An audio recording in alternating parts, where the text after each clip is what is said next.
Scaredy cat? Teased Carmen. It's the least frightening haunted house on the planet, and you're still too chicken to go in, hissed Michelle. I glared at the pair of 8th graders. Ever since I arrived at James Garfield Middle School, they'd taken it upon themselves to bully me relentlessly. It didn't matter that our classes didn't overlap, as I was 2 years their junior. They always found ways to harass me during school events and field trips, as well as after hours, during which they waited for me to be alone, or at least away from any adults. They generally stuck to insults and put-downs, but they weren't beneath going further when they could get away with it. I'd come home with plenty of cuts, bruises, and pain in my scalp from where they'd pulled my thin black hair. They'd sized me up as soon as I'd entered the school bus. I was new. I read the wrong books, usually weird stuff about magic and the occult. I lived in the wrong area, one that was a substantial step down from the neighborhood with its own country club earlier on the bus route. I was late to hit puberty, rendering me smaller and less developed than my peers. And I was deeply claustrophobic, as they learned when they locked me for several minutes in a supply closet, prompting me to scream my heart out. My dad kept telling me that if I just ignored them, they'd eventually leave me alone. But it was advice that I gradually realized was naive. Sure, some bullies will lose interest if you don't give them the reaction they want, but not these ones. On this particular occasion, it was Halloween. Our school took the holiday relatively seriously, condensing the day's class schedule and reserving the final 2 hours for festivities. Due to rain, the event largely transpired in the school gymnasium. The room was filled with seasonal activities: apple bobbing barrels, pumpkin carving stations, and even a dunk tank with a target that resembled a spider web and a giant jack-o'-lantern-shaped base. The vice principal and an elderly teacher, both remarkably good sports, took turns sitting inside. They were dressed as a pair of witches who, according to local lore, wreaked havoc on our Pennsylvania community centuries ago. I wish I could have enjoyed the event as much as my peers, but the echoing noise and the prospect of being stuck in a room with a large crowd quickly sent me fleeing. Before long, I found myself in an adjacent corridor where a small number of students perused a few less popular attractions. I walked to the end of the hallway, where I saw that the music room had been transformed into a makeshift haunted house. Great, I thought. There was virtually nothing I hated more than haunted houses. I didn't mind the spooky decorations. In fact, I had a soft spot for them. What I hated was the idea of not knowing where I was, of not being able to see, and of being stuck in confined spaces where, at any moment, someone in a costume might jump out at me. Seeing nothing else to do, I sat against the wall and waited for the event to be over. That's when Carmen and Michelle came along. They'd followed me there. At first, they pestered me for being alone. "What a surprise finding the class weirdo here all by herself," snickered Carmen. "No, I just wanted to see what was over here," I lied. Michelle's face formed a skeptical expression. "If that's the case, then why are you sitting down?" She glanced at the music room entrance, then back to me. "You know what I think? I think you're too afraid to go in there. Little Miss terrified of everything." "No, that's not it." "Michelle's right," chimed in Carmen. "You're too scared. You're like the biggest wimp I've ever seen in my life," jeered Carmen. "Just pathetic." "Leave me alone," I whimpered. "Leave me alone," mocked Carmen, adopting a comically high-pitched voice to mimic my own. "We're going to tell everyone that you're too much of a coward to go into the world's least scary haunted house." They carried on like this for several minutes. As they did so, 3 students emerged from the haunted room. They looked, well, happy. As they headed back towards the main event in the gym, they talked and giggled excitedly amongst each other. Certainly, they didn't seem the least bit bothered by what they'd encountered. I let out an annoyed moan as I realized that the path of least resistance was just to give Carmen and Michelle one less thing to bully me about by walking through this stupid attraction. Even with all my phobias, how bad could it honestly be? "Look, I'll do it, okay?" "Whatever," Michelle retorted, Like we really give a shit what you do. Just know, though, that if you chicken out and try to leave, we'll be here waiting, and we'll see it. Same goes if you come running out screaming or having one of your pitiful little panic attacks, hissed Carmen as she removed her phone from her pocket. Everyone will have a video of it by morning. I'll be fine, I muttered, and with that, I pushed open the door marked entrance. Before me, a combination of boxes, music stands, and bookshelves formed a corridor adorned with plastic spiders positioned on fake webs. As haunted houses go, it was certainly mild and kid-friendly. I did my best to control my fear as I pressed onwards. Miss Jensen, the music teacher, had certainly put a lot of effort into the environment. Plastic ghosts dangled from the ceiling. Prop graves, complete with fake hands reaching out from in front of them, littered the ground. The overhead lights flickered dimly, and what visibility I had was impeded by the fog emanating from a mist machine. Some of the props moved, or made noises, or both, when they sensed my approach. The path continued to a Halloween tunnel, formed of canvas held up by arched PVC pipes. A giant clown face covered its entrance, such that entering it resembled crawling into its mouth. There was no way around it, at least not without turning around or shoving bulky furniture out of the way.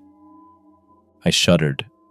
As if the poor visibility wasn't enough, I now needed to enter a confined space, just as I'd feared. This will all be over soon, I told myself. If I turn back now, they'll make fun of me forever. I took a deep breath, dropped to the carpeted floor, and crawled inside. I placed one hand before the other and steadily made my way forward. Some decorations, mostly skeletons and pumpkins, all placed above the tunnel, were visible through the translucent canvas. But as I made more progress, the light started to fade, to the point that I could only see a few inches in front of me. I kept thinking that I was about to reach the exit, but the exit never came, even as I was sure that I'd traversed the full length of the room. As my body started to tire, I struggled to imagine how a tunnel this long could even fit in the area where it had been located. Perhaps if it wrapped back onto itself in a snake-like form, but I hadn't sensed any turns. As far as I could tell, I was moving continuously in the same direction. This kept going for a long time. Eventually, I realized I was sweating profusely, and not just because of physical exhaustion. Panic swept over me. What if I got stuck here, as impossible as that was to rationalize? What if no one found me? I imagined the walls, which I could barely see, closing in upon me, and the oxygen in the stale air I was breathing slowly disappearing, leaving me to suffocate. My mind started to drift away, and I grew dizzy. That's when a thought belatedly occurred to me. I had my house keys in my pocket. It would take a little effort, but I could use them to cut a tear into the thin canvas and force my way out. If I was somehow wrong about all this, if I wasn't stuck in an impossibly endless tunnel, I could deal with the consequences of damaging Miss Jensen's prop later. It was at that moment that I first heard it, a shrill cackle that reverberated through the tunnel. As it repeated, my surroundings tremored, as if shivering in fear. At first, I thought it was coming from behind me. I quickened my pace only to hear it ahead of me too. That's when I realized that it was coming from both directions at once. Lydia! Echoed the eerily high-pitched voice ahead of me, which stretched my name into 3 syllables. Lydia! Echoed an identical voice behind me. At first, I wondered if it could be Carmen and Michelle playing tricks on me, but that thought faded when, ahead of me, 2 bright red eyes pierced the darkness. I gasped as the glow they cast revealed a face half covered with ancient skin. No skin at all covered the other half, exposing the figure's chalky white bone underneath. I looked backwards, only to see 2 similar eyes from a similarly decayed face glaring at me from several yards behind. Why so afraid? They asked in unison. I shook all over. I tried to croak out a response to them, but I couldn't muster the words. Whatever these things were, I didn't want to be anywhere near them. Then something miraculous happened, or, at least, it seemed that way to me at the time. The tunnel split off, with a new pathway opening to my right. Without a moment's hesitation, I turned and crawled as fast as I could. Obviously, none of this made any sense, but I was caught up in the moment as my survival instincts kicked in. In the distance, I spotted light. Could there be an exit ahead? As I clambered forward, I imagined the hideous figures close behind me. I didn't know who they were or what they wanted. I just knew that I couldn't let them catch up to me. Finally, an exit appeared. As I climbed to my feet amidst blinding light, I felt aches all over my back and legs. As my eyes adjusted, I realized I was back in the corridor outside the music room. Thank God, I thought, feeling a sense of relief. It was short-lived. I shrieked as pain seared through my lower leg. I turned to see a decrepit, veiny hand reaching out of the tunnel. It had long, sharp fingernails. Blood, my blood, dripped from one of them where it had cut me. For a brief moment, the two revolting faces peered up at me from the tunnel with looks of pure hatred and malice. I wasn't safe, and they were still following me. As I sprinted away, I screamed for help, only there was no one to hear me. As I passed by the cafeteria and into the gymnasium, I encountered no students or teachers. The whole building was eerily vacant. The only new feature was the dust. Layers upon layers of it, several inches deep in many places, that caused me to cough and sneeze as my feet kicked it up. Finally, I reached the main door to the outside. I pushed frantically at it, but it wouldn't budge. I realized, to my frustration, that it was chained shut. Another set of loud cackles rang out, their echoes resounding through the hallway. I grimaced as two figures appeared. Once again, they were on either side of me, both at a far end of the corridor, where I was stuck in between them. Both figures were, or at least once were, women. But now, both their clothes, a low-necked gown on one and a gray dress and petticoat on the other. Their bodies were tattered, revealing patches of bone and dry, sickly skin. They both had stringy gray hair, and they both appeared to levitate a few inches off the ground. I watched as the one to my left suddenly dived into the thick dust that covered the floor, disappearing from sight. I turned to my right to see that the other woman too was gone. That's when the floor close to me rumbled. My heart sank as both figures emerged less than a yard from me, each wielding a sharp dagger with a wooden hilt and a double-edged blade. Dust covered their forms, and they both emitted what sounded like a furious attack cry. I ran once again. Before long, I found myself crouched in a small nook in the back corner of the library. I was caked in sweat and dust, and it took several minutes for me to fully catch my breath. As far as I could tell, I'd managed to shake my pursuers, but I doubted I'd elude them for long. The cut on my back leg, which I desperately needed to clean, was still dripping blood. Questions ran through my mind. Why was the school so empty? Perhaps I'd been lost, or stuck somehow in that tunnel, for longer than I'd realized, and everyone had gone home. But if that were true, then how did all this dust get here? Had I slipped into some sort of alternate reality? And who were the two people, or whatever they were, pursuing me, and what did they want? A thud drew my attention as a book from the shelf that bordered my hiding spot fell and landed on the nearby floor, sending up a small cloud of dust. Its cover displayed in bright red letters, "The Story of Lydia." It didn't list an author. I picked it up. The cover, binding, and typeface were all extremely old. The table of contents, meanwhile, consisted of a list of people, all of whom, at various points in my life, had mistreated me. I flipped through the rest of the book. It described incident after incident when someone insulted or bullied me. The girl who'd ripped open my stuffed animal at summer camp. The girl who'd shoved me to the ground on the playground. The girl who told me that nobody liked me, and that even my father was just pretending. The teacher who'd falsely accused me of cheating. And over again, the following words appeared after each description. Lydia did not fight back. The last section recounted everything Carmen and Michelle had done to me, from routine snubs and put-downs to outright violence. Once again, The chapter closed with the words, "Lydia did not fight back." By the time I reached the end, I was steaming with rage, both at the many people who'd mistreated me and also at myself for not standing up for myself and, in a way, sometimes enabling it to happen. Again and again, I'd let people walk all over me. When I closed the book, I saw 3 numbers, 211, written on its back cover, followed by a phrase handwritten in red ink, "Only if you have what it takes." I instantly knew what 211 meant. It was my locker number, located on the 2nd floor. When I reached it, my usual combination worked. Inside, at the bottom of the locker, was a dagger identical to those I'd seen both members of the duo wielding earlier. Underneath it was a note in the same handwritten red ink as on the back of the book. It read, "They want to kill you. Fight like your life depends on it."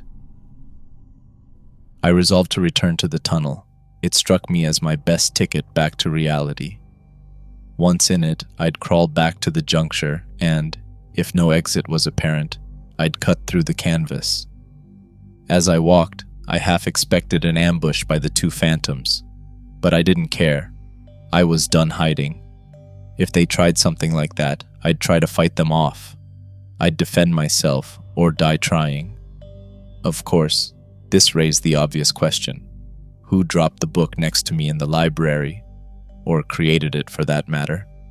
And who led me to the dagger? Was someone here looking out for me, and if so, why? As I neared the corridor containing the entrance to the music room and the exit from the tunnel that had brought me here, I noticed a figure in the distance. She was pacing and covered in dust. I dived for cover, successfully managing to avoid alerting her to my presence. I dropped to a crouch and, once I could tell that she was facing the opposite direction, quietly crept towards her. The air in the corridor was thick, and the light was so dim that the figure was little more than a dusty silhouette. She's one of them, I told myself. This is my chance to catch her by surprise. My life depends on pulling this off. As I narrowed the gap between her and me, a rage inside of me began to fume and boil over. I wasn't seeing a person. I was only seeing the target of years of pent-up hatred. The figure was entirely masked in gray dust, and as I got closer, the smell of mildew and decay that clung to it blocked out all other thought. These 2 undead women were only the latest in a long line of people who'd never gotten their comeuppance for what they'd done to me.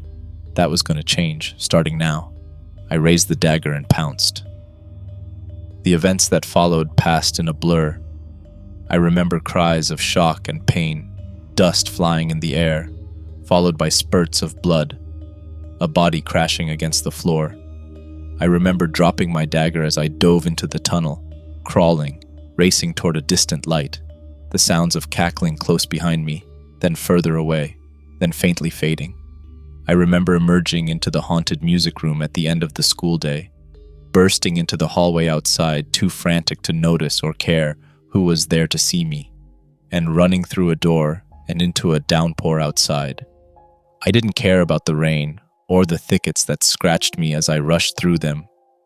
By the time I got home, I was drenched and exhausted, and there were cuts on my clothes and skin.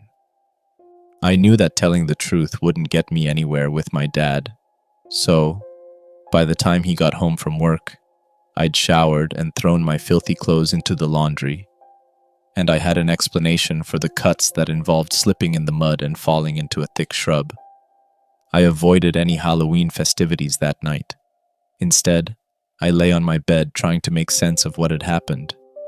Eventually, I considered the possibility that it had all been an anxiety-induced hallucination.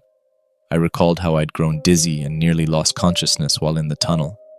In that moment, had my mind just combined my worries about Michelle and Carmen with the local legend about witches that I'd been reminded of only a few minutes prior? Yes, I had a gash on the back of one leg. But couldn't that be a scratch left from the thorny plants I'd gone through during my frenzied journey home? My mind slowly settled on this explanation as making more sense than any alternative. That all changed when I got to school the next morning and learned that Michelle was missing. Worst of all, She'd seemingly disappeared while on school grounds the previous afternoon, which contributed to dozens of uniformed police officers prowling the building throughout the day. 2 of them spoke to me privately. Apparently, Michelle had gone into the haunted room after me. According to the officers, she was concerned for my safety, after realizing I'd been in there for quite some time. I knew that this was something Carmen had told them, and that Michelle's motivations had more to do with finding an excuse to further humiliate me, but I kept that to myself.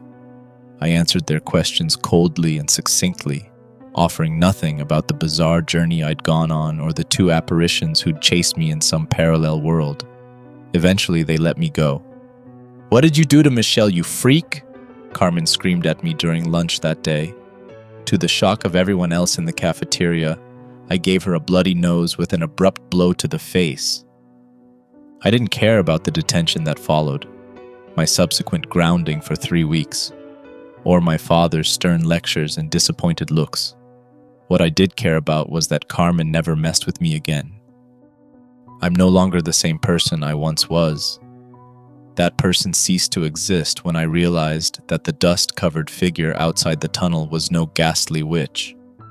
When I took out years of frustration and anger not on the entities I believed wanted to kill me, but rather on a school bully who merely wanted to pester and embarrass me, who'd followed me through the tunnel for that very purpose, who 2 witches had let pass into their realm to be sacrificed not by them, but by me. That person, my old self, died along with Michelle, as I stabbed her again and again before leaving her body in a distant place where I knew that it would never be discovered. I wasn't even surprised when, several days later, another book appeared in my locker. After all, I'd caught on to why these spirits, these witches of the distant past, had taken such an interest in me, and I finally had a good idea of the purpose behind their actions. Namely, they had been testing me, and I'd passed with flying colors. I was eager to claim my reward and to finally become part of something greater than myself. This book was filled with spells and incantations. I'd read spell books before, but this one was different. This, I knew instantly from the authentic feel of its ancient, grimy pages and the ominous aura I sensed in it, was the real deal. It detailed the steps necessary to carry out many forms of dangerous dark magic. It was the kind of book people had good reasons to burn, and yet this particular book had survived and even made its way to me. Familiar handwriting inside its front cover read, "Welcome to the Coven. You'll be hearing from us again soon enough, dearest Lydia."